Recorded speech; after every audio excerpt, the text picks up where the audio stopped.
It's time for my fans. It's time for my people. This time, it's no holds barred. Sometimes I just like to open up to my fans and have a chit chat with them. So I have decided to sit on this couch today and just get a bit open up a little. Open up like I have never been before. I dare to say. Given the job you do and the position you occupy in the society as a public figure, people for some reason, come up with very, very different assumptions. Sometimes, most times, I dare to say, wrong assumptions about you. So I thought it wise to, do this and help them get to know me better. Yeah. So hey. So it's Fredrick Leonard, no holds barred. Let's do this.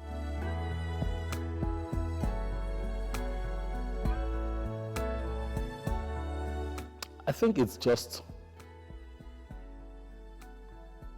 again it's down to my mentality, which is a product of how I was brought up. Whatever it is that you have to do, be excellent at it. I think that not just me, and for an actor, if you become the character, you'll be remembered. But if you pretend to be the character, people would also remember not to remember you because they can see that you're pretending. So I'm still work in progress. It's a profession that you never stop learning. So every time I get on set or I get an opportunity to get on a film project, I do the best that I can to be John, to be Abraham, to be to be Jonathan, to be whoever it is that I have been asked to play. So I think that has made me memorable, and kept me in the minds of my fans and the audience. And every time they see my work, they want to be a part of it because I take the job seriously. I don't shuttle sets. I make sure that I understand the dialogue before rendition. I liaise with my director in most cases to understand his picture for the project. I think I just go over and beyond with every movie role that I get. So I think that has made me memorable, if you put it that way.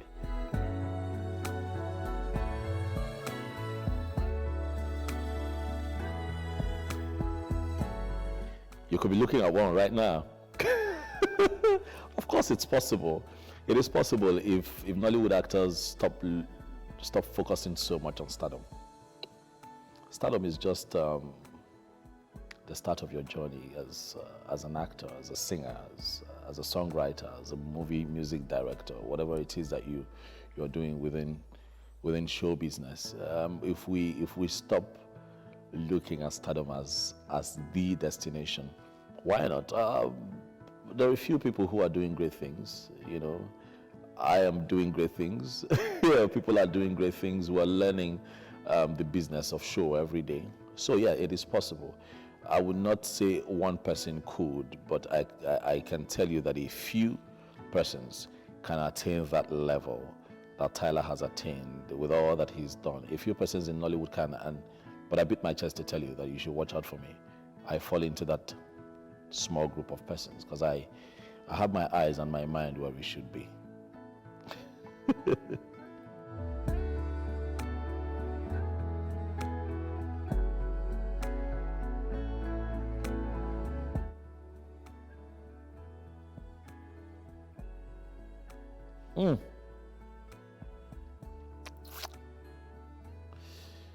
Probably gone straight into film school after secondary school. Yeah. I think when I joined the labor force and got into show, because I got into showbiz quite early in my 20s, learned my ropes, made all the mistakes that I should have made. But I realized that, I should have just probably gone straight in to a film school or something, just learn the trade earlier. I have nothing against the BScs and the masters, but, I have always, had this entrepreneurial spirit, to do something with myself and for myself and be an employer of labor. I have never seen myself as one who wants to bag all the degrees in the world and then go sit in someone's office and earn a salary. With all due respect to people who do it, don't get me wrong, it's not a bad thing, but we all have our path. And whatever path you choose in life comes with its advantages and disadvantages. So with someone who has a regular job, of course they are certain that, okay, they know what's coming at the end of the month, what's coming at the end of the year. But I don't know. So I might be sitting here looking all glam and all, but I'm also dealing with the struggles of an entrepreneur, because I'm a movie executive, I'm an actor, you understand? I do a couple of other things by the side, but what is certain? You don't know. So you just have to keep putting in the work. But if I had a white collar job, I know that whatever it is, come rain, come shine, I'll pay the bills at the end of the month. So I probably would have gone straight into training earlier for this.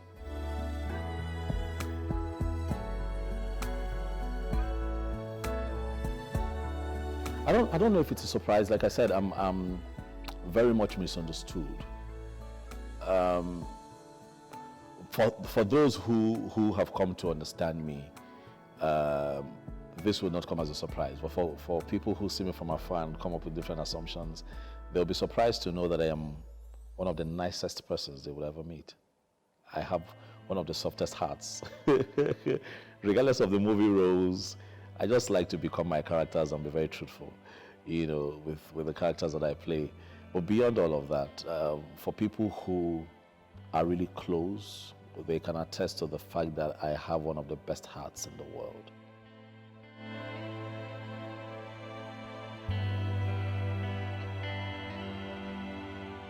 Do I look half my age?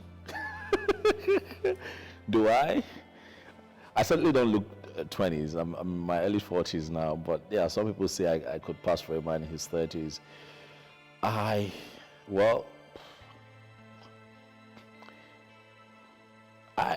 try to not let anything stress me, as unrealistic as that may sound, but it's the truth. If something is going to begin to eat me up, I just stay away from it, man, because I lost my parents quite early. And at the end of the day, you just go through life and let everything just get your attention and hit you and stress you up and eat you up like a virus. And when you die, it's just going to... When you die, it's just going to be you in that coffin. So at what point do you put your sanity and your well-being first? I guess I learned that quite early, And then I try to appreciate God for what I do. I am one of the few that are fortunate to be doing what they love. I'm not doing this because it just pays my bills. No, I'm fortunate that I'm doing what I love and then it pays my bills. You see, so that in itself gives you a level of happiness and fulfillment. You wake up every morning and you're waking up to doing something that you love. Like, I could sit here and talk with you for hours. I'm loving this. The camera is looking at me. I'm excited. It gives me fulfillment. We must learn, especially when you hit your late 30s and early 40s, heading towards your 50s. You don't have all that time that you think you have anymore to be around. None of us would live here alive. So at some point, you must begin to put yourself first, and be happy. So I try to be happy. I try to buy things, do things, that makes me happy. Love someone that I'm crazy about. I just try to be happy, I just try to be happy, find happiness, and I just try to find happiness with everything around me and see the positives in all.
very loving and beautiful family.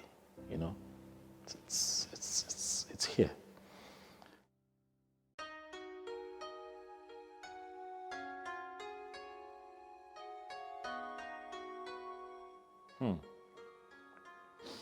Personal challenges, I don't know. But I think that my industry is very much challenged by my country, which in my opinion still needs a lot of fixing. Yeah. But for me, I have learned how to personally not think myself to death because a few things are not in place. No. How about the things that fell in place? How about the things that I've gotten right? You know, so I would not say that I have personal struggles. I would say that I have more work to do.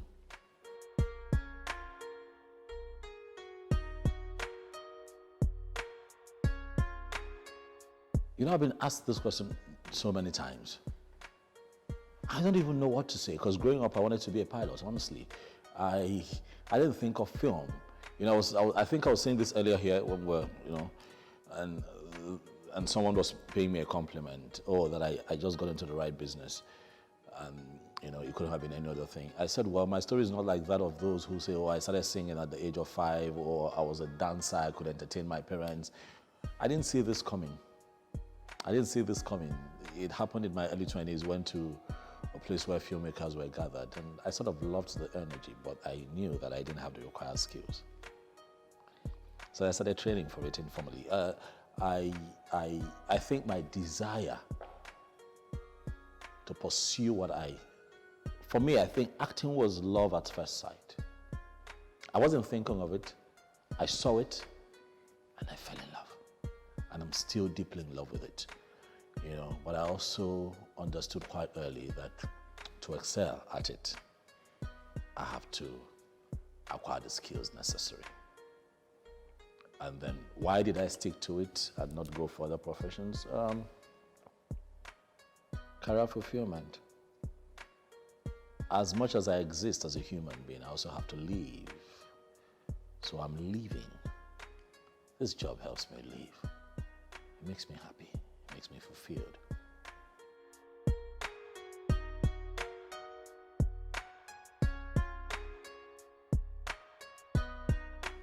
Why am I arguably the most sought after actor? God, grace.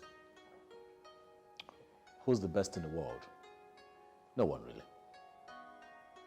It's just time and grace.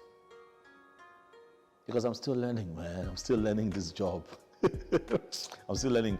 I'm confronted every day by characters that I've never played before, or characters that I have played before but must play differently.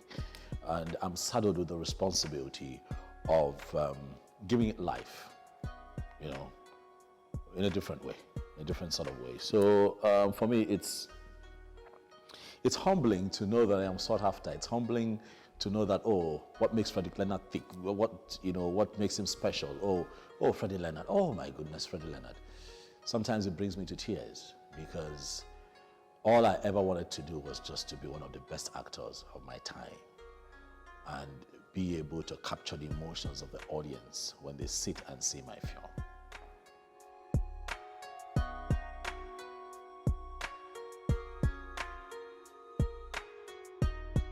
Training. Don't stop training. Don't stop reading. Do not stop learning the trade. Because as the world evolves, the business is also evolving, so it doesn't leave you behind. Do not get too big or too arrogant to think that you know it all. No, you don't. Training.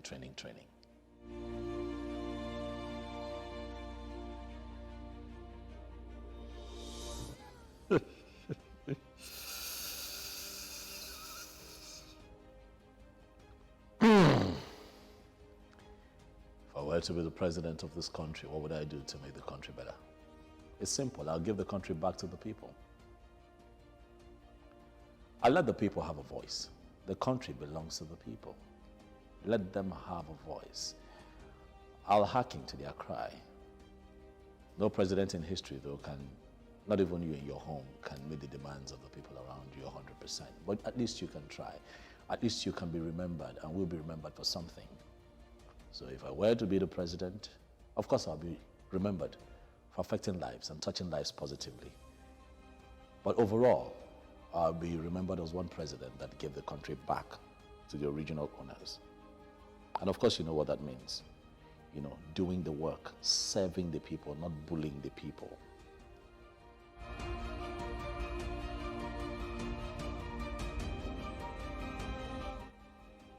Going back to 1997. You know, someone had asked me, said, Fredrick, what's your inspiration? And I said that I'm inspired by poverty.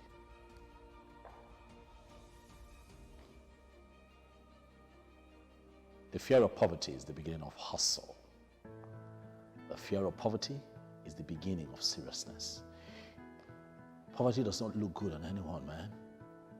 Poverty inspires me. Lack inspires me. Not having, eh? You don't want to not have. Believe me, man. It's not funny. So it keeps me going. You know, maybe for some reason, you know, my creator just, you know, flashes that image, you know, in my head once in a while, and I remember where I am coming from. I do not want to go back there. And the only thing that can keep me from going back there is hard work, diligence, focus, you know, and respecting the gifts that He's blessed me with.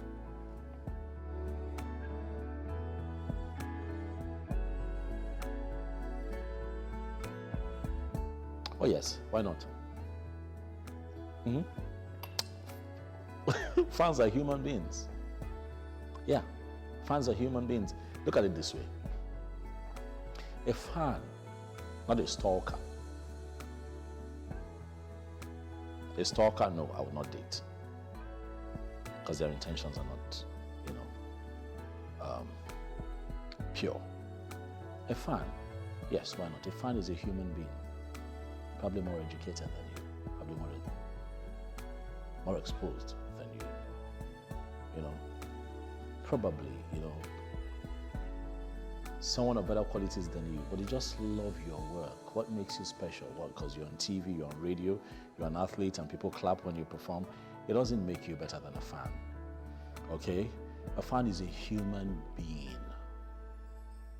So if I meet a fan, not to say that I'm looking for one, but if you meet a fan who is a human being, you know, you sometimes people say, oh, don't ever marry your fan, don't ever date your fan. Really, for how long will you remain an underdog? For how long will you remain unpopular?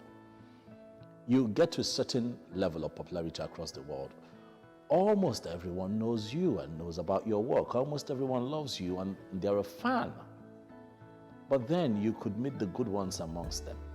And if you people strike friendship and then your ideals are in sync, trust me, the person will begin to see less of the person they see on TV, and they'll begin to see more of who you are because your friendship have become true. And at that point, you know, it can transition into something really special. A fan is a human being, so yes, I can date a fan, absolutely. But I'm not searching though, don't get it twisted.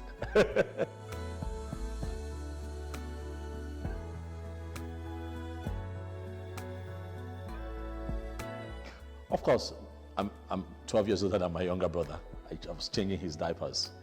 If he sees this interview, he would know I'm not lying. So yes, I look forward to it. I think that my wife would be a very lucky woman when it comes to taking care of our child, because I mean, I did that with my brother.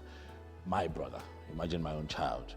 You know, of course, a lot of attachment. And, you know, given the fact that I'm not having children early now, I think I'm going to be very attached, really. So yes, I don't mind. I don't mind staying up, carrying, pampering, you know, singing lullabies till these kids fall asleep. So yeah, so my wife would be lucky in that regard.